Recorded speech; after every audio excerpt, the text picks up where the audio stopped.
বিরুদ্ধাচরণ করেন, আমাদের কিছু করার নাই। কিন্তু শোনা যান আমার বাবাজিরা, আল্লাহ পাক তিনি বলেছেন, গো হাবিব আপনার উম্মতগুলোকে আমি উম্মতে মরহুমা বলে ঘোষণা দিলাম। এজন্য আল্লাহর নবী নূর নবী হায়াতুন নবী বলেন, উম্মত উম্মতি উম্মাতুন মারহুমাতুন। আল্লাহ পাক আমাকে এমন এক প্রকারের উম্মত দান করেছেন যে উম্মতগুলো হলো মরহুম। আপনারা বলুন এই উম্মতগুলোর নাম কি? বলেন মরহুম, মানে মারহুম। এবার আসেন আমি একটা প্রশ্ন করি, এখানে আমার বাবাজিরা আছেন, বয়স আপনাদের 60 বছর, 70 বছর, আপনার 50 বছর, 40 বছর।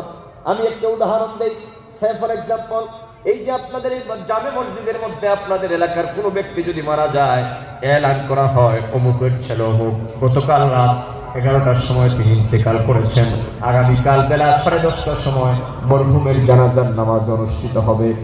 ও বাবাজি আমার, বহু মুরব্বী কেরামগণ এখানে আছেন, একটু বুকে হাত দিয়ে কি বলতে পারবেন নাকি আপনারা কোনোদিন আপনার মসজিদের মুয়াজ্জিন আর ইমাম সাহেবকে কোনোদিন প্রশ্ন করেছেন নাকি যে ইমাম সাহেব, এই যে আপনি বললেন মরহুমের জানাজার নামাজ, আপনি যে বললেন মরহুমের জানাজার নামাজ, এই মরহুম মানে কি?